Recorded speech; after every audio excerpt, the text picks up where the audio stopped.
हो गई है पीर पर्वत सी पिघलनी चाहिए, इस हिमालय से कोई गंगा निकलनी चाहिए। सिर्फ हंगामा खड़ा करना मेरा मकसद नहीं, मेरी कोशिश है कि हर सूरत बदलनी चाहिए। दुष्यंत कुमार जी की ये लाइनें तब तब हमें याद आती हैं जब जब हमारे सामने कोई ऐसा मामला आकर खड़ा हो जाता है। नमस्कार, आप देख रहे हैं तथ्य इंडिया। आज हम बात करेंगे एक ऐसे मामले की जो काफी ज्यादा चर्चित है पिछले कुछ दिनों से। आपने जरूर सोशल मीडिया पर उस एक माँ के वायरल वीडियो को देखा होगा जो सिसक सिसक कर अपने बेटे की मृत्यु की जो गुहार है वो इस देश के बड़े बड़े शहंशाहों से, बड़े बड़े सांसदों से, बड़े बड़े मंत्रियों से कर रही है। क्या है पूरा मामला, हम जानेंगे इस पूरे वीडियो में। बने रहिएगा वीडियो के अंत तक, साथ ही साथ सब्सक्राइब करें हमारे चैनल तथ्य इंडिया को। हम बात कर रहे हैं राष्ट्रीय राजधानी दिल्ली के द्वारका क्षेत्र में हुए उस हादसे की, जहां पर एक अमीरजादे के मात्र 17 साल के नाबालिग बेटे ने अपनी स्कॉर्पियो से अपने रईसी के अहंकार में आकर के एक 23 साल के युवक जो अपनी अकेली मां का लड़का था उसको कुचल दिया, जिससे उसकी मौत हो गई। यह घटना है 3 फरवरी 2026 की। हम उस मां का वायरल वीडियो देख सकते हैं जहां पर उसकी मां सिसक सिसक कर गुहार कर रही है इस देश के बड़े बड़े मंत्रियों से। हमारा दिल पसीज जाता है जब हम ऐसे किसी वीडियो को देखते हैं।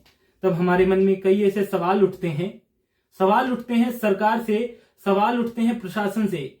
क्या कार्रवाई करी प्रशासन ने, या किन कारणों को मद्देनजर रखते हुए इस पर आगे क्या क्या कदम उठाए सरकार ने उस नाबालिग को पहले तो जुवेनाइल कोर्ट के अंदर भेजा, फिर जुवेनाइल कोर्ट के बाद उसे सुधार केंद्र में भेजा। हालांकि उस 17 साल के युवक जिसने स्कॉर्पियो से उस 23 साल के युवक को कुचला, उसके जो पिता हैं उनका नाम है नरेंद्र कुमार सिंह, जो द्वारका के 19 सेक्टर में एक ढींगरा एक्सप्रेस के ट्रांसपोर्ट के बहुत बड़े व्यापारी हैं।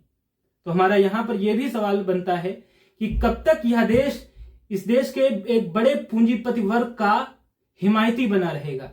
कब तक इस देश की संसद उनके खिलाफ मौन रहेगी? क्या उनके खिलाफ कोई भी कड़ी कार्रवाई नहीं की जाएगी? क्या सिर्फ उन्हें एक वार्निंग देकर छोड़ दिया जाएगा? क्या उनके खिलाफ केवल नॉन वेलेबल धाराएं लगा करके उन्हें छोड़ दिया जाएगा? यही हुआ कुछ इस केस में भी। उस बच्चे को जुवेनाइल कोर्ट के अंदर भेजा गया, वहीं सुधार केंद्र में भी भेजा गया। उसके पिता को पहले गिरफ्तार किया गया, लेकिन नॉन वेलेबल धाराओं के चलते उन्हें छोड़ भी दिया गया। ऐसा हम पिछले अन्य कई केसेस में भी देख सकते हैं। चाहे वह पोर्शे केस हो, जहां पर एक नाबालिग युवक ने हत्या कर दी किसी एक मासूम व्यक्ति की। क्या होगा उसके परिवार का, किसी ने सोचा है? जहां हम देखते हैं कानपुर में एक टोबैको टाइकॉन के लड़के ने अपनी लैम्बोर्गिनी से कुचल दिया एक मासूम को। क्या होगा उसके परिवार का?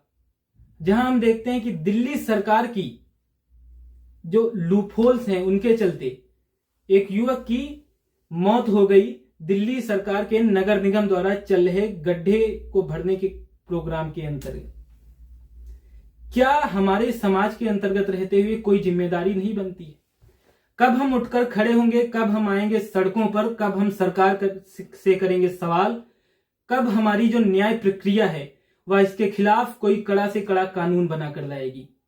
क्या हम इंतजार कर रहे हैं उस दिन का जब यह देश जागीर बन जाएगा केवल और केवल पूंजीपति वर्ग का, और उन्हें खुला लाइसेंस मिल जाएगा इस रोड पर चलने का, नशे में धुत होकर किसी को भी अपनी कार से रौंद देने का, किसी को भी अपने अंधकार के तले कुचल देने का? यह सवाल हमारे सामने खड़ा होता है। हम जितनी बार भी उस वीडियो को देखते हैं जहां पर वो मां रो रही है, दुहाई कर रही है इस देश के बड़े बड़े लोगों से, तब हमारा दिल द्रवित होता है। इस प्रशासन से हमारा बस इतना आग्रह है, हमारा उनसे निवेदन है कि पैदा करें उस डर को लोगों के अंदर, जिस डर के चलते बहुत सारे रेप, बहुत सारे दुष्कर्म, बहुत सारी हत्याएं रुक जाती हैं इस देश में। उस डर को पैदा करने के लिए जरूरी है इस देश में कई ऐसे कठोर कानून बनाना, आजीवन कारावास या कुछ कठोर धाराएं लागू करना। ऐसी जरूर न्याय प्रक्रिया कुछ कठोर धाराएं लाए, कुछ कड़े कानून लागू करे, जिसके चलते इस देश के रईसजादे अपने आप को खुला लाइसेंस देना छोड़ दें। देश में बनने वाले कानून सिर्फ कागज पर ही रह जाएंगे, या कभी उनको लागू भी किया जाएगा धरातल पर, या कुछ कानून उनमें सुधार भी किए जाएंगे, या फिर खुला छोड़ दिया जाएगा रईसों को अपनी कार से कुचलने के लिए, किसी मासूम को, किसी को अनाथ बनाने के लिए, तो किसी मां को रोने के लिए। सरकार से हमारी गुजारिश है कि कुछ कठोर नियमों को लागू करे, तो वहीं जो पहले से कुछ कानून बने हुए हैं उनमें सुधार लाए, जैसे कि कुछ जो नॉन अवेलेबल वारंट्स हैं उनमें भी कुछ सुधार लाए, कुछ धाराएं ऐसी बनाए जिसके अंतर्गत जुवेनाइल जो हैं उन्हें सुधार केंद्र तो भेजा जाए, लेकिन कुछ ऐसी चीजें लागू करी जाएं जिससे इस देश का एक बहुत बड़ा पूंजीपति वर्ग जो इस देश में अपने आप को खुला लाइसेंस पाया हुआ पाता है, वह डरे, वह इन घटनाओं को करने से बचे।